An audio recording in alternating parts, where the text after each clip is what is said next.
What's going on, guys? It's Nick here, back with another fantasy football video. This one's going to be a draft strategy video about utilizing range of outcomes. Remember, the upload schedule for this summer is basically going to be mock draft Monday every Monday. That's when I do a mock draft or Darren does a mock draft on how we would see our team. So if this was my money league, this was the league that I was doing with a bunch of friends and I want to kill it, this is the team I'm drafting.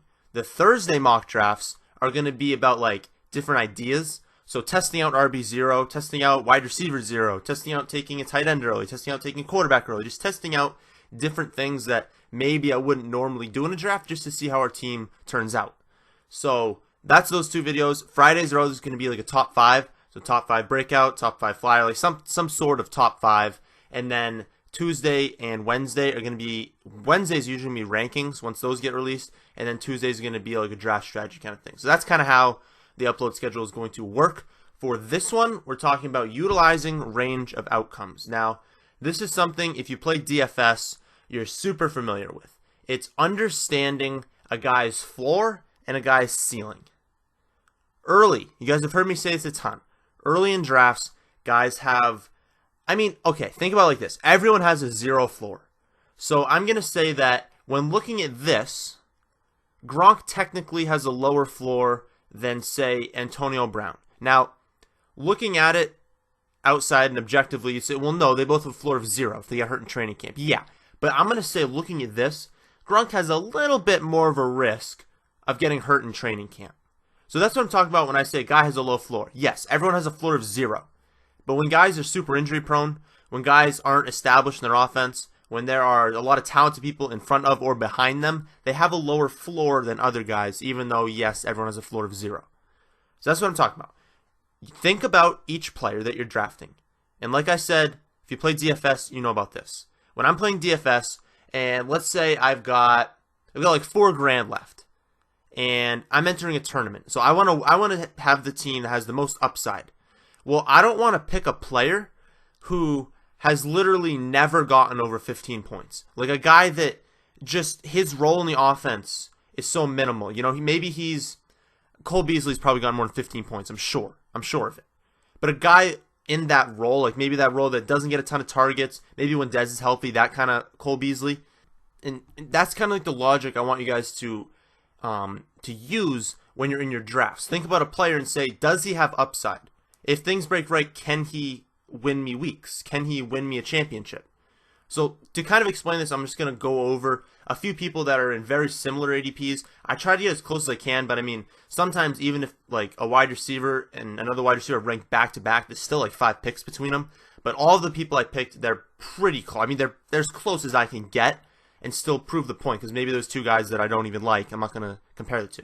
So let's just look Sterling Shepard and Josh Doctson. Now, I'm sure people are drafting Sterling Shepard before Doctson because this is also all the ADPs are the fantasy football calculator. I know ESPN's what most of you guys use, and that's what I've been using for this stuff. A lot of people have complained about that. Later in the summer, I will be switching back to ESPN because the vast majority of you, from what I have heard, play ESPN, and it's the one that the most people play anyway, so it's the best sample size. But right now, Fantasy Football Calculator is a more accurate representation. So that's what we're going to use for this video and videos going forward, unless I'm doing a mock draft on ESPN, obviously. For this, Sterling Shepard's going 136, Doctson 141. Think about Shepard's role. He was the number 2 last season, stayed healthy, finished as wide receiver 36. Okay, now he's no longer the number 2. Brandon Marshall's in town. Obviously, Odell's the clear-cut number 1. So he's the number 3 receiver. Now, we don't know Evan Ingram's role. I'm going to say Sterling Shepard will be more involved than Evan Ingram. But also, they have Vereen coming out of the backfield on 3rd down. So what can he really do for you? Is he a bad pick? No, he's not a bad pick. If you need a flex guy to fill in through injuries and bye weeks, sure, you can have Shepard. It'll give you like 8 points in PPR, maybe. And at the end of the year, you might look, and maybe he scores more points than Doctson. But there's no world where you're starting Sterling Shepard in your championship. So for me, it's a waste of a pick this late. Because I know what I'm getting. It's not much, and it's not going to win me anything. He's probably just going to chill on my bench. He's not going to be bad enough for me to cut. So he's just a waste for my team. Whereas Doctson, this guy's a former first-round pick. He's going on a high-octane offense. He I mean, people don't really understand. Like, yes, Terrell Pryor is the one right now, and I'm high on Terrell Pryor, but there's a world where Doctson's the number one at the end of this year. I mean, he's been compared to AJ Green talent-wise. He's an absolute monster, and so this is a guy I want late. I don't want Sterling Shepard, who's not going to do anything for me. For a fact, he's not going to do anything for me. Maybe I don't start Doctson right out of the gate. Maybe I don't start him until week 9. Maybe I drop him in week 2. But there's a world in which he wins me a championship. That's the guy I want late. Look at other examples. This one's a massive one. I just don't understand this one at the current point. And there's honestly a chance it gets even bigger of a gap. Tyreek Hill going 41st overall. Diggs going 72nd. Okay, that's the 4th round versus the 6th round. Hill experienced monster touchdown luck in 2016. 12 touchdowns is unsustainable. The dude was getting kickoffs. He was getting punt returns. He was running them in. He was receiving them in. He will not have 12 touchdowns this year. I do not care if his role will be increased. He will not have 12 touchdowns this year. So obviously, when you look at playerprofiler.com, he had 0.4 plus expected points per game. Obviously, yes, that means he had extreme touchdown luck. He had 2 games over 70 receiving yards and none over 100. Yes, he was great for you. But that's because he had weeks where he's getting like 3 touchdowns. And he still wasn't even getting 100 yards. Like, he just isn't going to be a huge receiving threat. So you could be taking him in the 4th round when guys like Diggs are going in the 6th round. I mean, Diggs was really good for a lot of last year. Like, the numbers at the end of the year, he ended up, I believe it was 31st or 30th, somewhere around there in PPR scoring. But he was 13th in points per game. 14.9 points per game, negative 0.4 points per game. So he actually experienced unlucky situations compared to league average. He was unlucky and he got 13th in points per game. 5 games over 70 receiving yards, 2 over 160. He can win you weeks. He can win you your championship. He's a guy you take because he has wide receiver 1 upside. Tyreek Hill, unless he gets insanely lucky again, I'm sorry, but he's not going to be a wide receiver 1. And he's being drafted like he's got an absolute stud chance. Stud chance? I'm not sure that's even a thing. But he's got a monster chance of being a wide receiver 1. That's where he's being drafted. 41st? That is too high. You have to understand that there's a world where Tyreek Hill regresses a lot. Like, I'm not saying regresses like 0.5 points per game. I mean, there's a world where he gets 10 points a game. He goes down to like where Diggs was last year, in like wide receiver 30. But there's really no world where he's like top 5, top 7, top 10 even. I just don't see him as being a top 10 option. So why are we taking him so high? His range of outcomes is not ideal for that draft spot. That's a high capital draft spot. Another example. Let's switch over to the running back situation. We've got Theo going 82nd, Paul Perkins going 72nd or 76th. But they're essentially going back-to-back picks for running backs. Theo got 92 carries last year. Okay? 49 more than his previous high. Here's the thing. Everyone died around him. Now, yes, Theo did too sometimes. Theo did not play an entire season. But last year was like a dream scenario if you're a Theo owner. Everyone was dropping around him. He still didn't hit his ceiling. Because, again, Theo is injury prone and he can't handle the workload. Theo is not a guy you just hand the ball off to. He's a PPR guy. He's a Shane Vereen. So, when I say that he didn't even experience his peak last year, it was 2015, his peak, 18th in PPR scoring. That's his ceiling. And am I saying Paul Perkins has an insanely high ceiling? Probably not. But there is a chance. We have seen Vereen go down. There is a chance that they use Paul Perkins on some 3-down opportunities. They use him on 3rd down. He's going to be the 1st and 2nd down guy. He's got workhorse potential. They have an improved offense that gives him touchdown upside. There's no threat behind him. They're not just going to hand the ball off to Shane Vereen every play. So Perkins has workhorse potential. 200 plus carry potential. Easy RB2 potential. But he has a chance of being an RB1. And when you're taking Theo around him, you're kind of saying, okay, I don't want to take the chance that Paul Perkins does bad. Just give me the running back 2, running back 3 Theo. When you're not realizing, like, last year was a dream scenario and he still didn't even really finish that great. Because everyone was getting hurt around him and those guys are seemingly for now back. Now, if Abdullah gets hurt in the offseason, maybe we bump up Theo, but I just don't see the chance for Theo to do anything more than return value. Whereas you look at a guy like Paul Perkins, and really just a guy in his scenario, a guy that has that chance, there's a chance where Paul Perkins exceeds value. And that's what I want. I want him to at least have a chance to exceed value. That's why I'm an advocate for taking guys with high ceilings, especially late. Now, this isn't super late, but especially late. Look at another scenario. And this one, come on. I know Gore is going behind him, so people can be like, well, obviously he's going ahead of him. Look, he's better. Okay, it's 2 picks. And people are relentlessly messaging me saying that they love Frank Gore this year. The dude's 34. Now, if anyone can do it, it's Frank Gore. Don't get me wrong. If anyone can do it, it's Frank Gore. But the best season since 2000 for a running back, age 34 or older, was 168 points in PPR. Which is running back 24 last year, Darren Sproles. So if Gore has the best season of a 34-year-old running back since the year 2000, which is the only years I have data for, he will be Darren Sproles of last year. Sick. Did you want Darren Sproles last year on your team? Maybe your bench. Maybe he was just chilling on your bench. But did you really want Darren Sproles on your team last year? So why are we drafting Gore? Why are we drafting Frank Gore? It doesn't make any sense. Gillislee had 9 touchdowns for the Bills last season. The Bills. Now, the Bills did have a decent amount of touchdowns if you look at it, but not nearly as many as the Patriots are going to have. Okay? He was their red zone threat. And if you think that James White or Dion Lewis or Rex Burkhead are going to be the goal line back, then you're crazy, because Gillislee is one of the best goal line backs in the league. Look at Blunt's opportunity. You guys want to know why I hate Blunt so much? 1, he's a terrible running back. But 2, people just don't get opportunity.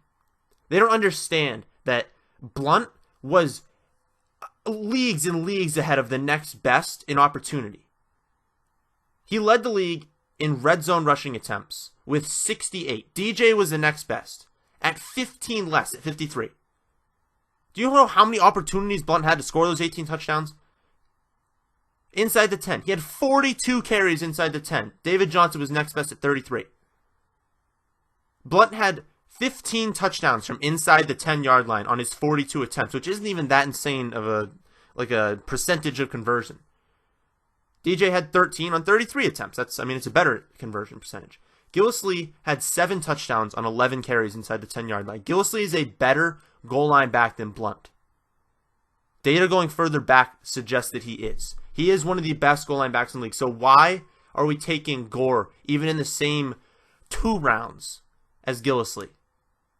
Gillislee and the Patriots have the easiest run schedule in this coming year. Easiest run schedule. They're going to score the most points in the league. And you're going to have the goal line back. And you're going to take Frank Gore around him? Seriously. Frank Gore. 34-year-old Frank Gore is going right next to Gillislee. Do you think Gore has running back 1 upside? No. Because he's not even going to be a 3rd down guy. Marlon Mack's going to be the 3rd down guy. So even his receptions from last year is going down. He was under 4 yards a carry. He was inefficient last year. They just had no one else. They brought in Turbin. They've got Marlon Mack. Frank Gore does not have a chance to be a running back 1. And I don't think he has a chance to be a running back 2 this year. So you're taking a guy who ceiling is a low-end running back 2 over a guy who, in my opinion, his floor is a low-end running back 2. It just doesn't make sense. We move on to this next one, which makes probably even less sense. And it's this weird hype around O.J. Howard. I mean, I thought that it was like an obvious thing. When people were asking me about O.J. Howard, they were just kind of like trying to get a discussion going. No, people are actually asking me on a consistent basis if they should be drafting O.J. Howard, if he's a good sleeper. O.J. Howard's a terrible pick. And he's going 119, 20 spots ahead of Ebron. The best tight end season of all time for a rookie was Gronk in 2010. He finishes tight end 11. That's roughly where Howard's going. Howard's going 11th on ESPN. He's going like 11th/12th on Fantasy Football Calculator. It's been waving in between the two, so I'm just going to call it both. We'll say he's going 11.5. But regardless, he's going ahead by a lot of Ebron, who finished as 13th in points per game last year. negative -0.6 expected points per game, so he was unlucky in situations. But his career receptions have gone 25, because again, rookie tight ends don't do anything. 25, 47, 61. He's doing better every year, becoming more involved in the offense, and there's really no one behind him as far as tight ends. Guys, look at the video I did on rookie tight ends. They don't do anything. If we're saying that O.J. Howard is going to have the best rookie tight end season since the year 2000, he will be 11th and he'll return value. Like, that is absolute 100% best case scenario. He gets super lucky in the red zone. He breaks off a couple huge plays that shouldn't have happened through lapse of coverages. Ceiling is barely returns value. And look in college. Do you understand how good Gronk was in college? And do you understand that Howard, I don't know the exact stat, but he had like 6 or 7 touchdown receptions in college. Like, he's such a good blocker. That's an issue, guys. He's a great player. It's a fantastic pick for the Bucs, and I have no idea how he fell that far. But he's a really good blocker, so he's not going to be running routes on every play. They're going to be throwing to Brait. They've already got D-Jax. They like to run the ball a lot, especially early. They've got a solid defense, so they might be able to lean on the run a little bit more later now. They've got Evans. They don't need O.J. Howard to have the best rookie tight end season of all time. And even if that does happen, again, he's returning value. I want a guy who can exceed value, and Howard has 0 chance to exceed value. Does he have a high floor? No, he doesn't even have that. Why are we drafting him? And it's not just him. I'm not just bashing O.J. Howard, although yes, I am bashing O.J. Howard. I'm bashing picks like him. Picks late, where we look at their floor and we're like, oh, cool, he's going to get me 6, 7 points a game. That's great. He's going to be so good on your bench. You don't want that. You don't want a guy who's scoring a few points, who, yeah, you can plug into the flex on a bye week or through an injury, and he's not going to lose you the week, but he's certainly never going to win you a week. He's just going to plod along with 7 or 8 points in PPR scoring. He's never going to do anything to get him cut because he's just going to be like meh the entire time. You're not going to want to cut O.J. Howard because he's a huge name and you think he can bust out. So take the guy with a ceiling. Take the guy where you're like, well, this didn't work. I'm going to drop him for whoever's hot on waivers. Because honestly, the waiver pickups end up being value-wise like 6th or 7th round picks half the time. Early guys in the waivers, guys that you pick up, can win you these leagues and return mid-round value. But if your last round guys are getting you some points, you're more hesitant to drop them. So shoot for the stars late. I've talked about it a million times, but people just still don't understand it. Don't be drafting a guy who doesn't have a ceiling because there isn't a world where he wins you the league. At least put yourself with a chance to win your league. At least give yourself a fighting chance. So that is the end of this video. Hope you did enjoy. If you did, hit that like button. If you did not, hit that dislike button and tell me why in the comment section below. But that is the end of this one, and thanks for watching.